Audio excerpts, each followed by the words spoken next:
ఉండాలంటే వివేచనతో కూడుకున్నదై ఉండాలి, జ్ఞానముతో కూడుకున్నదై ఉండాలి. జ్ఞానము లేనివాడు ప్రతి మాటను నమ్మును అన్నాడు. నమ్మికలో వివేచన ఉండాలి. గుడ్డిదై ఉండకూడదు నమ్మికలో వివేచన ఉండాలి, నమ్మికలో ఆలోచన ఉండాలి, నమ్మికలో వివేకం ఉండాలి, నమ్మికలో జ్ఞానం ఉండాలి. ఏది పడితే అది నమ్మడానికి వీలు లేదు. నమ్మికలో జ్ఞానం అనేది ఉండాలి. కనుక ఇక్కడ ఏం చెప్తున్నాడంటే మనకి సర్వలోకానికి వెళ్ళి సువార్తను ప్రకటించన్నాడు కదా.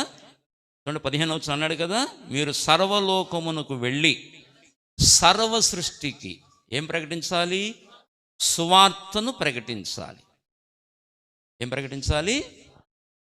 సువార్తను ప్రకటించాలి. ఇంతకీ సువార్త అంటే ఏమిటి? అది చాలా ఇంపార్టెంట్ ప్రశ్న.